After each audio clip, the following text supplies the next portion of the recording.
एक गरीब लड़की शाओ का एडमिशन एलीट कॉलेज में होता है। सारी फैमिली उसे छोड़ने आती है तो उनकी हालत देखकर एलीट क्लास के बच्चे उससे नफरत करने लगते हैं और मजाक उड़ाने लगते हैं कि ये हमारे साथ पढ़ना डिजर्व नहीं करती। और वो नहीं जानते थे कि शाओ तो इतनी रिच है कि वो पूरी कंट्री को भी खरीद सकती है, क्योंकि जब वो रोती थी तो सोने के मोतियों की बारिश होती थी। शाओ के जन्म से पहले जिन फैमिली बहुत ज्यादा पुअर थी। इवन उन्हें एक टाइम की खाने के लिए फिक्र होती थी कि अगर एक मेंबर खा लेगा तो दूसरा क्या खाएगा। और जिस दिन उसकी मॉम की डिलीवरी थी तो मॉम फिक्र करते हुए कुछ नहीं खा रही थी और डिलीवरी में टाइम लग रहा था। मदर इन लॉ बोलती है कि तुम कुछ खाओ ताकि तुम्हें एनर्जी मिले तो डिलीवरी इजी हो जाए। वो जबरदस्ती अपनी बहू को खाना खिला देती है। शाओ का डैड और भाई बाहर खड़े थे। डैड बेसब्री से वेट कर रहा था। शाओ का जन्म होता है। जैसे वो रोती है तो सोने के मोती बरसने लगते हैं। डैड भागते अंदर जाने लगते हैं कि अपनी बेटी को देखे। उसका बेटा चैन बोलते हैं कि मेरे सर पर कुछ गिरा है। तभी फिर से शावर होती है तो बहुत ज्यादा मोतियों की बारिश होती है। डैड शॉक रह जाते हैं तो सोने को चेक करने लगते हैं। तभी उसकी माँ अपनी पोती को बाहर लाती है। शावर रोने लगती है तो मोतियों और पैसों की बारिश होती है। वो लोग शॉक रह जाते हैं और उन्हें समझ जाती है कि बच्ची लकी है। शाह को भूख लगती या वो गीली होती तो जैसे वो रोती मोतियों की बारिश होती। 8 मंथ में फैमिली बहुत ज्यादा रिच हो चुकी थी, मगर अब उन्हें डर लगने लगता है कि अगर वो ये बात किसी और को बताएं तो उनकी फैमिली को बुली किया जाएगा और लोग उसे मजबूर करेंगे कि वो रोया करे। वो ये बात सीक्रेट रखते हैं और 18 साल वो ये बात छुपाए रखते हैं। अब 18 साल के बाद वो शाओ का एडमिशन एलिट एकेडमी में करवाते हैं, मगर अभी वो शाओ से ये बात छुपाना चाहते थे क्योंकि उसका डैड चाहता था कि शाओ ये सोचकर कि वो रोने से पैसा बरसा सकती है कहीं प्राउड ना हो जाए, और वो उसके कैरेक्टर बिल्डिंग करना चाहता था। फैमिली उसे छोड़ने आती है तो डैड बोलते हैं कि मैं पुअर फिशरमैन हूँ तो तुम्हें अच्छी लाइफ नहीं दे सका। शाओ रोने लगती है कि डैड आपने मुझे अच्छी लाइफ दी है, इवन मेरे पढ़ने के लिए आपने देर रात मेहनत की है और अपना घर सेल करके मुझे यहाँ एडमिशन दिलवाया। आपको फिक्र करने की जरूरत नहीं। डैड बोलते हैं कि किसी चीज की जरूरत हो तो मुझे बताना, मगर तुम दिल लगा कर पढ़ना। शाओ रोने लगती है तो बोलती है कि मैं दिल लगा कर पढ़ूंगी और आप सबकी फेट चेंज करूंगी। और वो नहीं जानती थी कि वो पहले से उनकी फेट चेंज कर चुकी है। मॉम उसे खाने पीने की चीजें देती है तो रोने का नाटक करने लगती है। शाम मॉम को देखा देखी रोने लगती है। भाई उसे कपड़ों की गठरी देते हैं तो बोलते हैं कि मैंने अपने हाथ से पैक किए हैं। शाओ एक बार फिर से रोने लगती है और सब रिच स्टूडेंट खड़े होकर उनके टांके देख रहे थे। शाओ कॉलेज जाने लगती है तो मुड़ मुड़ कर फैमिली को देखने लगती है और फैमिली मन ही मन में खुश हो रही थी, मगर जैसे शाओ मुड़ती है तो वो लोग रोने का नाटक करने लगते हैं। फाइनली शाओ चली जाती है तो वो लोग खुश हो जाते हैं और बोलते हैं कि हम फ्री और रिच लाइफ गुजार सकते हैं। और शाओ डिसाइड करती है कि वो बहुत ज्यादा मेहनत करेगी ताकि अपनी फैमिली की फेट चेंज करे और उसे इन रिच जैसा स्पॉइल नहीं बनना। वो क्लास में जाती है तो टीचर उसका इंट्रो करवाती है। स्टोरी का हीरो जिनजुन उसे देखते हैं तो सोचते हैं कि ये तो वही है। मॉर्निंग में शाओ एक कचरा उठाने वाले की हेल्प कर रही थी, तभी जिनजुन उसे देख लिया था और वो इस काइंड लड़की से पहली नजर में मोहब्बत करने लगा था। और कैंपस क्वीन जाओ उसकी सो कॉल्ड फियांसी थी, मगर जिंजू उसे लाइक नहीं करता था। सामने शाओ को कचरा उठाते देखा हुआ था तो सब बोलती हैं ये हमारे साथ नहीं बैठ सकती क्योंकि इसे स्मेल आ रही है। शाओ जिंजू के साथ वाली सीट खाली देखती है तो पूछती है कि क्या मैं यहाँ बैठ सकती हूँ। कुछ लड़कियां बोलती हैं कि यंग मास्टर को पसंद नहीं कि कोई इसके साथ बैठे, मगर जिंजू शाओ को चेयर देते हैं कि तुम यहाँ बैठ सकती हो। सब लोग शॉक रह जाते हैं। शाओ बहुत जेलस होती है तो डिसाइड करती है कि वो शाओ को लेसन सिखाएगी। लंच टाइम में शाओ लंच करने लगती है।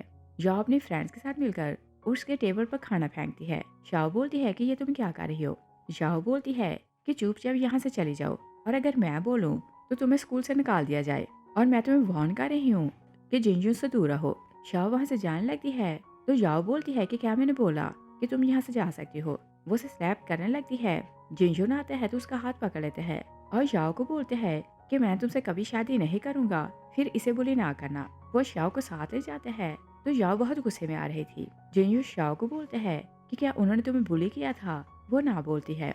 जिंजू से बोलते हैं कि मैं एक्सचेंज प्रोग्राम में दूसरे कॉलेज ट्रांसफर हो रहा हूँ, अगर कुछ प्रॉब्लम हो तो तुम मुझे बताना। शाओ कमरे में जाती है तो बहुत ज्यादा रोने लगती है और सोचती है कि सिटी के लोग अच्छे नहीं, और जैसे वो रोती है तो घर पर मोतियों की बारिश होने लगती है। फैमिली वरीड होने लगती है कि क्या उसे किसी ने बुली किया है। डैड बोलते हैं उसे अच्छा स्कूल मिला है तो खुशी में रो रही होगी। भाई बोलते हैं कि वो हमें मिस कर रही होगी तो इस कारण रो रही होगी, और वो सेटिस्फाई नहीं होते तो उसे कॉल करते हैं और वन बाय वन पूछते हैं कि क्या किसी ने तुम्हें बुली किया। श्याम उसे ये बात छुपा लेती है कि उसे बुली किया गया, क्योंकि उसे लगता था कि फैमिली अगर ये जानेगी कि उसे बुली किया गया तो वो उसे स्कूल से निकाल लेंगे और उनका पैसा वेस्ट होगा। और जैसे वो फोन रखती है तो जाओ अपने फ्रेंड्स के साथ वहाँ आती है।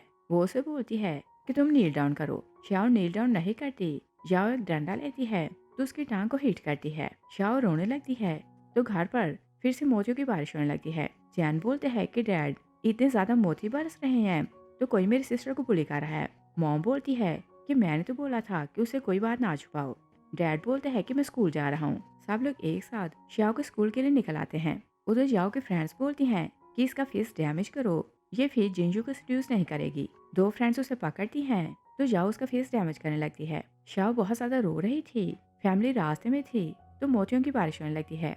चैन बोलते हैं कि पहले तो सिर्फ घर पर मोतियों की बारिश होती थी, अब रास्ते में भी हो रही है और लगता है शाओ बड़ी मुश्किल में है। डैड बोलते हैं कि कार की स्पीड बढ़ाओ। दूसरी ओर प्रिंसिपल आता है तो याओ को रोक देता है। वो शाओ को बोलते हैं कि मैं तुम्हें जस्टिस दिलाऊंगा। एक स्टूडेंट बोलती है कि क्या आप जानते हैं कि याओ बाई फैमिली की यंग लेडी है, इन्होंने स्कूल में इन्वेस्ट किया हुआ है तो आपकी जॉब जा सकती है। प्रिंसिपल शाओ को बोलते हैं कि तुमने इन्हें बुली क्यों किया। शाओ बोलती है कि मैंने इन्हें बुली नहीं किया। प्रिंसिपल बोलते हैं कि ये रिच लोग हैं तो तुम्हें राइट नहीं कि तुम इनके सामने बोलो। शाओ इंजरी दिखाती है तो प्रिंसिपल बोलते हैं कि तुम नील डाउन करो। शाओ मना करती है तो प्रिंसिपल उसे जोर से स्लैप करता है। वो रोने लगती है तो जिन फैमिली पर मोती बरसने लगते हैं। वो लोग कार से निकलते हैं तो भागते अंदर जाते हैं। याओ शाओ को हिट करके गिराती है कि तुम हमसे अपॉलोजाइज करो। तभी फैमिली अंदर आती है तो बोलते हैं कि हमारी बेटी को छोड़ दो। शाओ हैरान होकर फैमिली को देखती है तो बोलती है कि इतनी महंगी ड्रेस कहाँ से ली। प्रिंसिपल समझते हैं कि वो रिच लोग हैं तो शाओ के लिए बोलने लगते हैं। याओ बोलती है कि ये फिशरमैन है तो इसे फेवर क्यों कर रहे हैं और आपकी जॉब जा सकती है। प्रिंसिपल सारी फैमिली को बोलते हैं कि तुम लोग अपॉलोजाइज करो। मिस्टर जिन बोलते हैं कि इन्होंने मेरी बेटी को बुली किया है तो हम लोग नील डाउन क्यों करें। प्रिंसिपल बोलते हैं कि इनका फैमिली स्टेटस ऊंचा है। डैड बोलते हैं कि क्या आपके स्कूल में फैमिली का पैसा देकर बच्चे को फेवर मिलती है। और फिर वो फैमिली को इशारा करते हैं तो सब आंखों ही आंखों में इशारा करते हैं कि शाओ को सब कुछ बताना चाहिए। डैड बोलते हैं कि फिक्र न करो, मैं भी रिच मैन हूँ, और बताते हैं कि मैं नहीं चाहता था कि हम शो ऑफ करें तो सिंपल लाइफ गुजार रहे थे, और अगर मुझे पता होता कि तुम्हें ऐसे बुली किया जाएगा तो मैं तुम्हें पहले सब कुछ बता देता। याओ बोलती है कि तुम सबके सब झूठे हो, तुम लोग अपॉलोजाइज करो। शाओ बोलती है कि मेरे पेरेंट्स की इंसल्ट ना करो। याओ से स्लैप करने लगती है। शाओ का भाई उसका हाथ पकड़ लेते हैं। मॉम उसे जोर से स्लैप करती है। प्रिंसिपल बोलते हैं कि मैं शाओ को एक्सपेल कर रहा हूँ। मिस्टर जिन बोलते हैं कि मैं बोर्ड मेंबरान को बुलाऊंगा तो तुम्हें फायर करूंगा। प्रिंसिपल हंसने लगते हैं।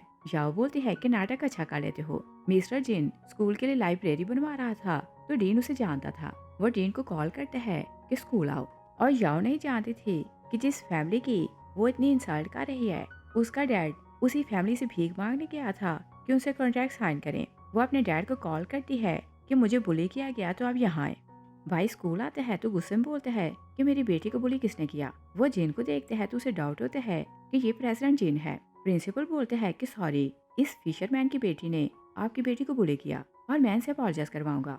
भाई सोचते हैं कि अगर ये प्रेसिडेंट जिन होता तो प्रिंसिपल इसे जानता होता। वो भाई को बोलते हैं कि सॉरी, इन्होंने आपकी बेटी को बुली किया और मैंने बोल रहा हूँ कि ये अपॉलोजाइज करें। भाई बोलते हैं कि क्या तुम नहीं जानते कि इसका नाम बाई याओ है। जिन बोलते हैं कि मैंने पहले ये नाम नहीं सुना। चैन बोलते हैं कि जैसा बाप है वैसी ही बेटी है। भाई बोलते हैं कि तुमने ऐसा बोलने की हिम्मत कैसे की। वो प्रिंसिपल को बोलते हैं कि इस लड़की को एक्सपेल करो। प्रिंसिपल बोलते हैं कि मैं शाओ को कॉलेज से निकाल रहा हूँ। जिन बोलते हैं कि ओके, अगर इसे निकालना है तो निकाल दो, और 5 बिल्डिंग्स जो मैंने डोनेट की हैं वो भूल जाओ। शाओ हैरान होकर फादर को देखती है। याओ बोलती है कि तुम्हारा और प्रेसिडेंट जिन का नाम सेम है तो इसका मतलब ये नहीं कि तुम प्रेसिडेंट जिन बन गए, और प्रिंसिपल को फूल ना बनाओ, वो बिल्डिंग्स तुमने डोनेट नहीं की। जिन बोलता है कि प्रेसिडेंट जिन मैं ही हूँ। तभी जिंगजन आता है तो शाओ को बोलता है कि मुझे पता चला कि तुम्हें बुली किया गया। वो याओ को बोलता है कि मैंने बोला था कि इसे बुली ना करना वरना मैं रूड हो जाऊंगा। मॉम और ग्रैंड माँ एक दूसरे को देखने लगती हैं। डैड पूछता है कि ये लड़का कौन है। शाओ बोलती है कि मेरा क्लास फेलो है। चैन बोलते हैं कि क्या सिर्फ क्लास फेलो है, देखने में लगता है कि ये कुछ और है। जिंगजन पूछता है कि ये लोग कौन है। शाओ बोलती है कि ये मेरा डैड, भाई, ग्रैंड माँ और मॉम है। जिंगजन सबसे मिलकर खुश होने लगते हैं। डैड सबको इशारा करते हैं कि हमें बात करनी है। वो लोग साइड पर हो जाते हैं। ग्रैंडमा बोलती है कि मैं बता सकती हूँ कि ये हमारे बच्चे को लाइक करते हैं और उसके साथ सिंसियर है। मुझे लड़का अच्छा लगा, मेरी तरफ से हाँ है। मॉम बोलती है कि इतनी जल्दी हम लोग हाँ नहीं कर सकते। डैड बोलते हैं कि हाँ, मेरा सन इन लॉ बनना इतना ईजी नहीं। चैन बोलते हैं कि अभी श्याओ को हमारे स्टेटस का पता नहीं और हम उससे और इस लड़के से झूठ बोलते हैं कि हम लोग पुअर हैं और टेस्ट करते हैं कि लड़का सिंसियर है कि नहीं। भाई जिंगजुन को बोलते हैं कि मैं और तुम्हारा डैड बेस्ट फ्रेंड्स हैं, तो तुम किसी और के साथ क्यों दे रहे हो। जिंगजुन बोलते हैं कि आप बिजनेस हाथ करते हैं तो वो सेपरेट बात है, मगर आपने अपनी बेटी को एजुकेट नहीं किया कि कैसे किसी से बिहेव करते हैं और मुझे आप जैसे स्पॉइल्ड रिच लोगों से नफरत है। वो प्रिंसिपल को बोलते हैं कि शाओ किसी को बुली नहीं कर सकती, इसे आप कॉलेज से नहीं निकालेंगे। डीन आते हैं तो बोलते हैं कि मिस्टर जिन, सॉरी मैं लेट हो गया। मिस्टर जिन इशारा करते हैं कि मेरी आइडेंटिटी ना बताना। बाई बोलते हैं कि मिस्टर जिन किसको बोला। जेन बोलते हैं कि मुझे कंप्लेन मिली थी कि जिन की बेटी को बुली किया गया और पूछते हैं कि मिस्टर जिन आप हैं। जिन हाँ बोलते हैं। जीन बोलते हैं कि मैंने सारी इन्वेस्टिगेशन कर ली है। प्रिंसिपल बोलते हैं कि शियाओ और उसके पेरेंट्स ने मिलकर बाई फैमिली की बेटी को बुली किया। शाओ बोलती है कि ऐसा बोलकर आप हमारी इंसल्ट कर रहे हैं और आप भी सच जानते हैं।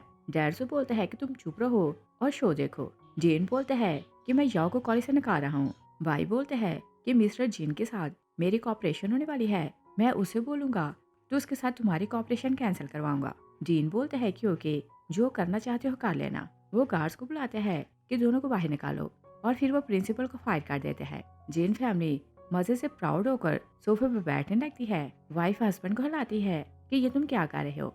मिस्टर जिन टांगे सीधी कर लेते हैं और सोचते हैं कि मुझे तो नाटक करना है। जीन बोलता है कि सॉरी, अब से मैं खुद सब कुछ देखा करूंगा और ऐसा फिर नहीं होगा। जीन बहुत ज्यादा डर रहा था।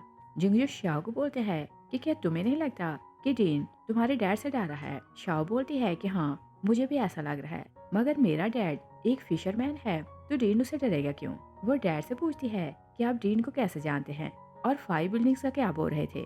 डैड बोलते हैं कि मैं भला जीन को कैसे जानूंगा। चैन बोलते हैं कि तुम्हें बुली किया गया तो जीन इस कारण डर रहा था कि कॉलेज की रेपुटेशन खराब होगी। जीन बोलता है कि मुझे काम है और उसे डर लग रहा था कि अगर वो कुछ टाइम और रुका तो वो कोई ना कोई बात कर देगा कि मिस्टर जीन एक्सपोज होगा। वो वहाँ से चला जाता है। शाओ पूछती है कि विलेज तो दूर है, आप इतनी जल्दी कैसे आ गए।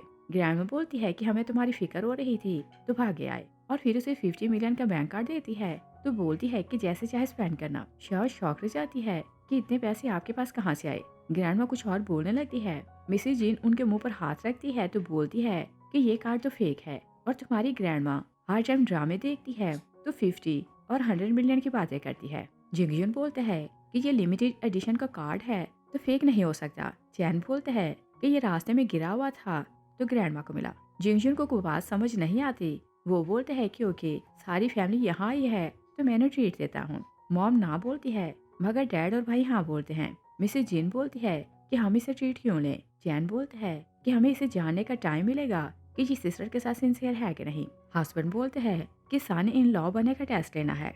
सब लोग डिस्कशन करते हैं तो जिंगजुन के साथ जाने के लिए मान जाते हैं और फिर पूछते हैं कि हम खाना खाने कहाँ जाएंगे। जिंगजुन होटल का नाम बताते हैं तो सब लोग शॉक रह जाते हैं क्योंकि होटल चैन का था। उधर याओ और उसका डैड जिंगजुन के डैड मिस्टर फू से मिलने जाते हैं।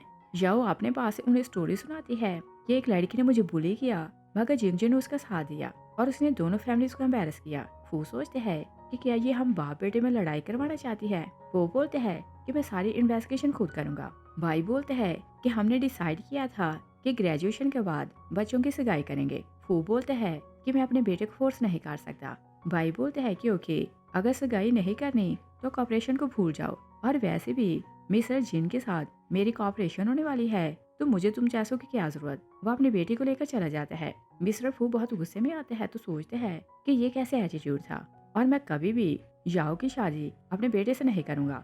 भाई अपनी बेटी को लेकर बाहर जाते हैं तो बोलते हैं कि हमारे मिस्टर जिन के साथ कॉपरेशन हो जाए तो फू खुद हमारे पास आएगा और पाँव पकड़कर तुम्हारा रिश्ता मांगेगा। उधर सब लोग होटल जाते हैं तो स्टाफ उन्हें रिस्पेक्ट देते हैं और वेलकम करता है। शाओ फिर से शॉक हो जाती है तो बोलती है कि डैड, कि ये आपको कैसे जानते हैं। डैड बोलते हैं कि ये मुझे नहीं, तुम्हारे नौटी भाई की बात कर रहे हैं और यही यहाँ बॉस बना फिरता है। शाओ बोलती है कि मैं जानती हूँ कि मेरी ट्यूशन फी देने को आप यहाँ जॉब करते हैं। मिस्टर जिन मैनेजर को इशारा करते हैं तो मैनेजर बोलता है कि मिस्टर चैन यहाँ सिक्योरिटी की जॉब करता था, मगर अब ये सिक्योरिटी का हेड बन चुका है और इसी कारण हम इसे रिस्पेक्ट दे रहे हैं। शाओ सेटिस्फाई हो जाती है।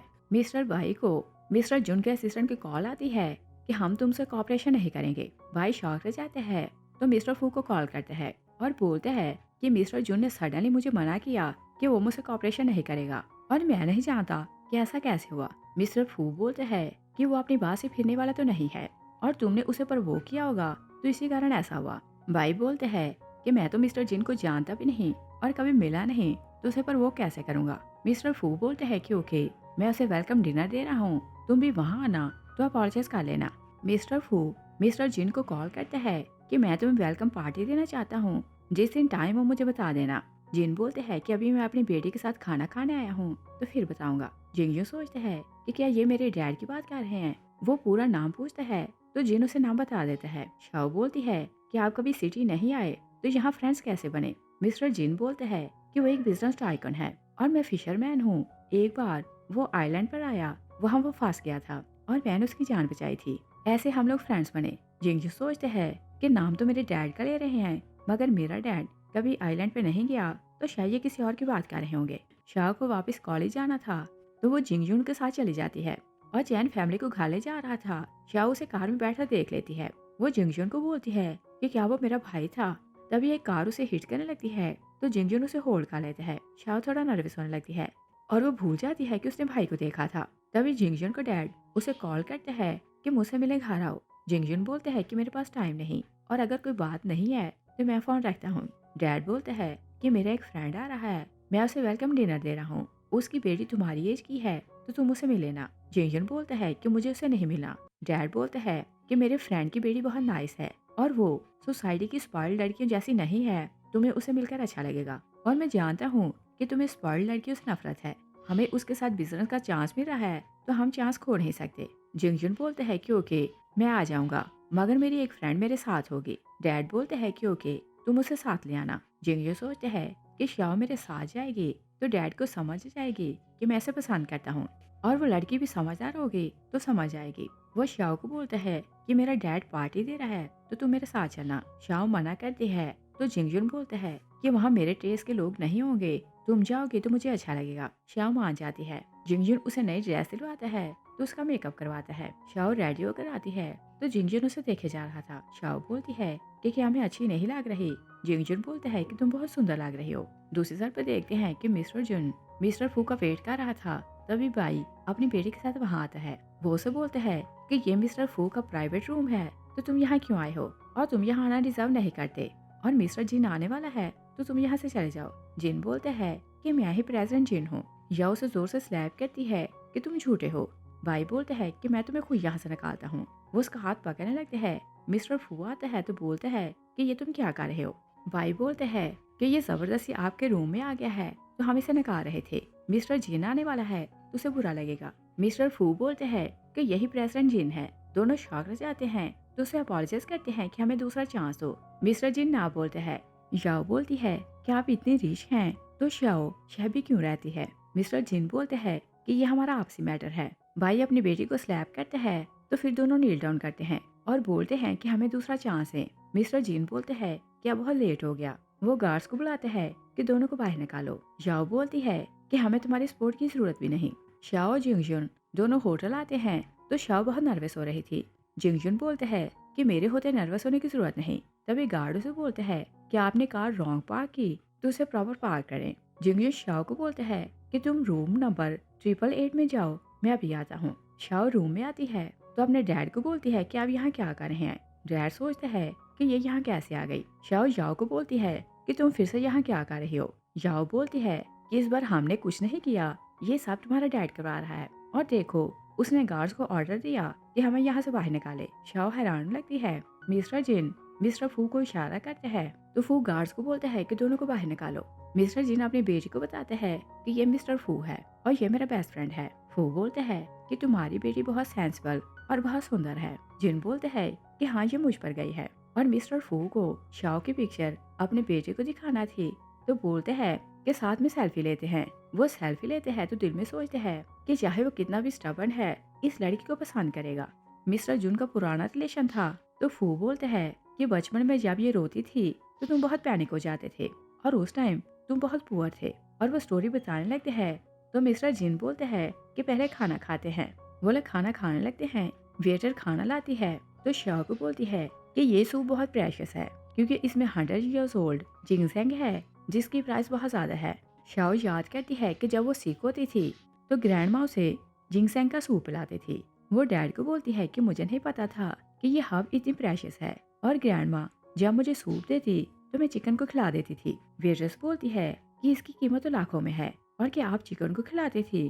शाओ हैरान होती है तो डैड को बोलती है कि ये क्या बोल रही है। डैड बोलते हैं कि महंगा रेस्टोरेंट है तो इसी कारण ये ऐसा बोल रही है। शाओ बोलती है कि नेक्स्ट बार अंकल फू को बोलना कि यहाँ खाना खाने ना आए क्योंकि ऑनर चीटर है। होटल के ऑनर को पता चला होगा कि हब की वैल्यू कितनी है तो उसने कितनी प्राइस बढ़ा दी और वो तो एक फ्रॉड है। चैन स्नीज करने लगते हैं तो सोचते हैं कि मुझे याद कौन कर रहा है।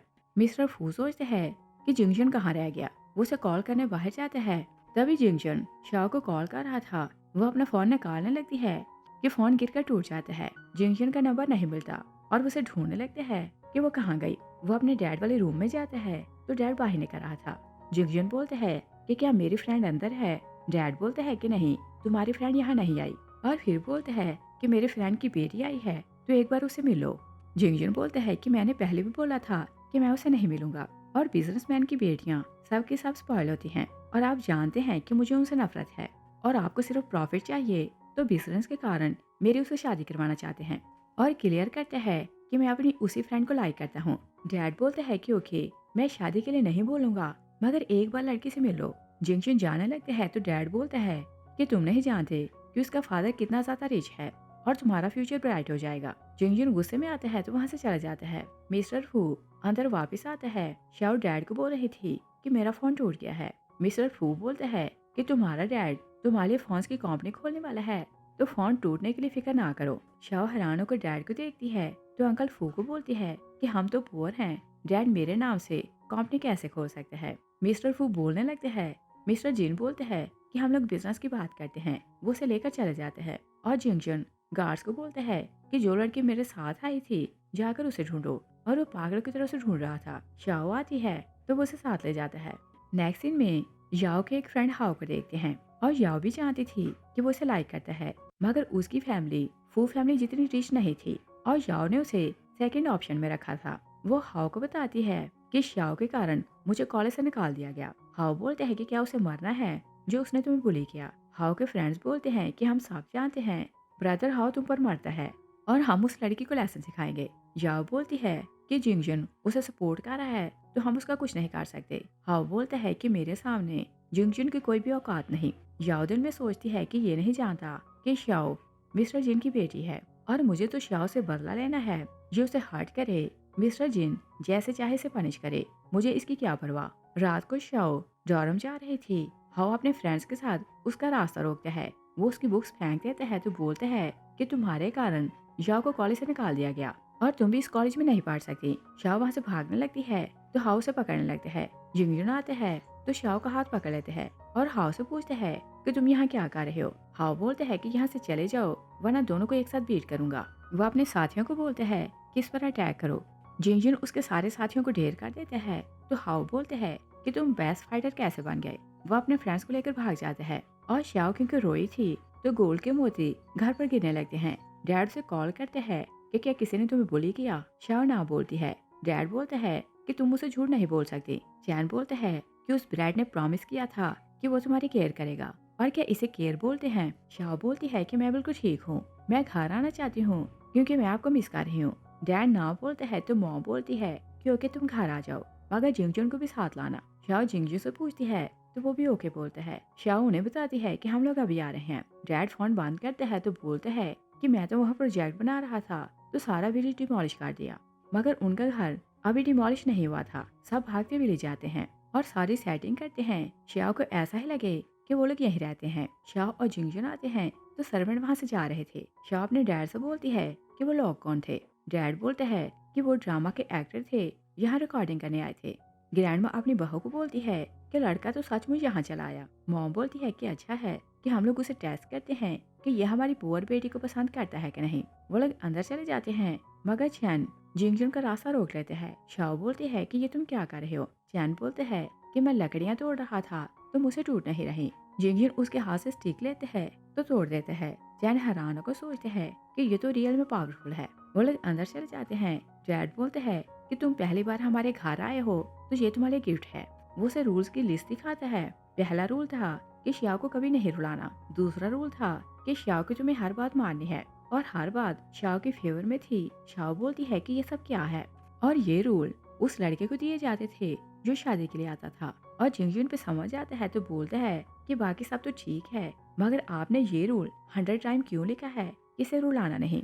चैन बोलता है कि ये रूल सबसे इम्पोर्टेंट है तो इसी कारण बार बार लिखा। शाओ बोलती है कि डैड हम सिर्फ क्लासमेट्स हैं। जिंगजुन बोलते हैं कि आप इसकी बात ना सुने, मैं रूल्स याद कर लूंगा और फॉलो भी करूंगा। सब लोग बोलते हैं कि हम खाना बनाते हैं। वो लोग चले जाते हैं तो शाओ बोलती है कि तुम गलत ना समझना, और ये वैसे ही बोल रहे थे। जिंगजुन बोलते हैं कि मैं तो हमेशा तुम्हें प्रोटेक्ट करना चाहता हूँ। फैमिली छुप कर दोनों को देखने लगती है। ग्रैंडमा बोलती है कि शायद हम पुअर हैं, इसी कारण ये चुप है। शाओ पूछती है कि तुम क्या बोल रहे हो। जिंगजुन बोलते हैं कि तुम्हारा घर छोटा सा है मगर सब लोग यहाँ खुश रहते हो और देखने में लगता है कि ये रियल में घर है। मगर जब से मेरी मॉम की डेथ हुई है तो मुझे घर घर नहीं लगता और मेरा दिल नहीं चाहता कि अपने घर जाऊं। सबको रियलाइज होता है कि लड़का सिंसियर और सिंपल है। सबके सब उसे ओके कर देते हैं। शाओ बोलती है कि अगर तुम भी चाहो तो यहाँ रह सकते हो। जिंगजुन बोलते हैं कि ये अच्छा नहीं लगेगा। शाओ बोलती है कि मेरी फैमिली नाइस है तो वो तुम्हें मना नहीं करेंगे। तभी टीवी पर एक ड्रामा चलने लगता है तो शाओ बोलती है कि ये ड्रामा मेरा फेवरेट है। फैमिली वरीड होने लगती है कि ये ड्रामा देखकर वो रोने लगेगी और शाओ जैसी सीरीज देखती है तो वो रोने लगती है। सब भागते अंदर आते हैं तो उसके सामने खड़े हो जाते हैं और टिश्यू से उसके आंसू साफ करने लगते हैं और सारे मोती वो लोग कलेक्ट कर रहे थे। जिंगजुन को समझ नहीं आती कि वो उसे इतना सभी रोने क्यों नहीं देते और वह हैरान होकर सब कुछ देखे जा रहा था। हाओ अपने फ्रेंड्स को लेकर विलेज जाता है ताकि श्याओ का घर तोड़ दे और ये बात वो जानते थे कि मिस्टर जिन ने ये एरिया डिमोलिश करवाया है कि विलेजर्स के लिए नए घर बनवाए। वो लोग अंदर आते हैं तो मिस्टर जिन का नाम लेकर बोलते हैं कि हम घर तोड़ने आए हैं क्योंकि ये मिस्टर जिन का ऑर्डर है। मॉम और ग्रैंडमा हंसने लगती हैं तो वो अंदर चली जाती हैं। मिस्टर जिन और चैन भी उन्हें लाइटली लेते हैं। हाओ बोलते हैं कि तुम लोग हमसे डरे नहीं। वो फाइट करने लगते हैं तो जिंगजुन सबको फिर से ढेर कर देते हैं और बोलते हैं कि इन्हें लेकर भाग जाओ। वो लोग जाने लगते हैं। हाओ सडनली मुड़ता है तो श्याओ को हर्ट करने लगते हैं। जिंगजुन सामने होता है तो हाओ से स्टैब कर देता है। वो लोग हॉस्पिटल आते हैं। चैन सारा पता करवाते हैं तो डैड को बोलते हैं कि हाओ यंग फैमिली का बेटा है और फैमिली ज्यादा रिच नहीं और हाओ हमारा नाम लेकर ऐसे काम कर रहा है।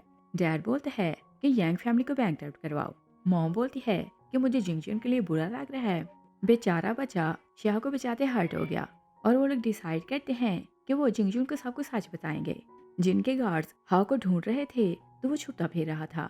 वो एक ट्रैश कैन के पीछे छुपता है। तभी उसका डैड उसे कॉल करता है कि तूने मिस्टर जिन का घर तोड़ा है, तूने हमें बैंकरप्ट कर दिया। हाओ शॉक्ड हो जाता है तो बोलते हैं कि क्या वो मिस्टर जिन है। उसे याओ पर गुस्सा आने लगता है तो सोचता है कि उसने जानबूझकर मुझे फ्रेम किया। याओ और उसका डैड बुरे हाल में थे तो वो ट्रैश जमा करके सेल करते थे। वो लोग वहीं कचरा उठाने आते हैं तो हाओ ने देख लेता है। वो याओ को जोर से स्लैप करता है। डैड बोलता है कि तूने इसे स्लैप क्यों किया। हाओ उसे हिट करके गिराता है तो याओ को बोलता है कि तूने मुझे बर्बाद कर दिया और तुम पहले से जानती थी कि श्याओ मिस्टर जिन की बेटी है। और फिर उसे बोलता है कि मेरे साथ चलो, हम दोनों अपॉलोजाइज करेंगे तो वो लोग हमें चांस देंगे। जिंगजुन जागता है तो श्याओ कमरे में अकेली थी। वो सोई हुई थी और उसके सामने गोल्ड के मोती थे। वो शॉक्ड होकर सब कुछ देखने लगते हैं। तभी मॉम डैड आते हैं तो मॉम मोती उठा लेती है। डैड जिंगजुन को इशारा करते हैं कि चुप रहना, बाहर आकर मेरी बात सुनो। वो लोग उसे बाहर ले जाते हैं। मॉम बोलती है कि सॉरी, हमने तुम्हें टेस्ट करने को झूठ बोला कि हम लोग पुअर हैं। डैड और भाइयों से बताते हैं कि हम लोग पुअर हुआ करते थे मगर श्याओ के कारण हम लोग रिच हो गए क्योंकि श्याओ जब रोती है तो गोल्ड के मोती गिरते हैं। जिंगजुन बोलते हैं कि ये सब जोक है और ऐसा पॉसिबल नहीं। मिस्टर जिन बोलते हैं कि हम लोग सच बोल रहे हैं और उस सोने के कारण ही मैं कंट्री का रिचेस्ट मैन बना हूँ।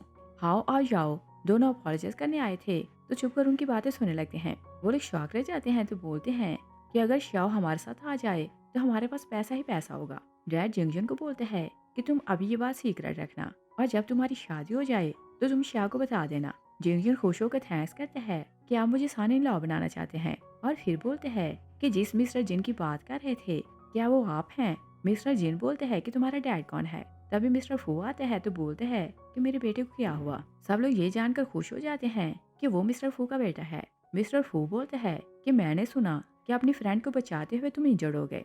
शाओ आती है तो बोलती है कि क्या ये तुम्हारा डैड है। मिस्टर फू हाँ बोलते हैं। शाओ बोलती है कि ये मुझे बचाते इंजर्ड हुआ। मिस्टर फू बोलते हैं कि कोई बात नहीं। सब लोग खुश होकर वहाँ से चले जाते हैं और फिर हम देखते हैं कि जिंगजुन वार्ड से बाहर जाता है। याओ और हाओ दोनों वेट कर रहे थे तो वो वार्ड में चले जाते हैं। वो शाओ को अकेला देखते हैं तो उसके हाथ बांध देते हैं। हाओ बोलते हैं कि सुना है कि तुम रोती हो तो गोल्ड के मोती गिरते हैं और तुम खुद रोओगी या हम तुम्हें फोर्स करें। शाओ बोलती है कि क्या तुम मजाक कर रहे हो। हाओ बोलती है कि हम मजाक नहीं कर रहे और तुम्हारे पेरेंट्स जिंगजुन को बता रहे थे तो क्या तुम इस बारे में नहीं जानती। और इनोसेंट बनने का नाटक ना करो, तुम रोना शुरू करो। शाओ बोलती है कि मैं इस बारे में नहीं जानती। हाओ से बोलते हैं कि इसी गोल्ड के कारण तुम्हारा डैड सिटी का रिच मैन बन चुका है। शाओ हैरान होती है तो बोलती है कि मेरा डैड रिच नहीं है। फैमिली अंदर आती है तो हाओ शाओ के नेक पर नाइफ रखते हैं। शाओ बोलती है कि ये जो बोल रहा था क्या वो सब सच है। याओ बोलती है कि ये तुम्हें कुछ नहीं बताएंगे और ये खुद रिच लाइफ गुजार रहे हैं और तुमसे सब कुछ छुपा रहे हैं। शाओ रोने लगती है तो गोल्ड के मोती गिरने लगते हैं। याओ बोलती है कि देखा हमने सच बोला था, तुम इन्हें छोड़ दो और हमारे साथ चलो। और तुम्हारा डैड तो ये चाहता है कि सारी लाइफ ये बात तुमसे छुपा कर रखे और सारा सोना जमा करते रहे क्योंकि ये वर्ल्ड का रिचेस्ट मैन बनना चाहता है। शाओ दोनों को हिट करती है तो फैमिली के पास चली जाती है। याओ बोलती है कि क्या तुम्हें इनसे नफरत नहीं हो रही कि इन्होंने तुमसे झूठ बोला। शाओ बोलती है कि ये मेरी फैमिली है तो इतनी छोटी सी बात से मैं इनसे नफरत क्यों करूं और मैं तो खुश हूँ कि मेरे कारण ये लोग रिच हुए। पुलिस आती है तो याओ और हाओ का अरेस्ट कर लेती है।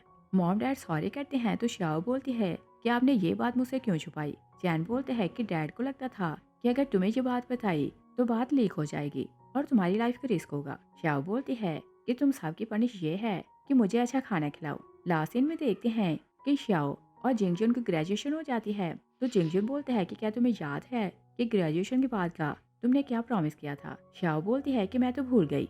तभी फैमिली आती है तो ग्रैंडमा बोलती है कि हाँ हम सबको याद है कि शाओ को तुमसे शादी करना थी। सब शाओ को बोलते हैं कि तुम शादी के लिए हाँ बोलो। जिंगजुन उसे प्रपोज करते हैं तो शाओ हाँ बोलती है। इस सीन के साथ ही मूवी फिनिश हो जाती है। Thanks for watching.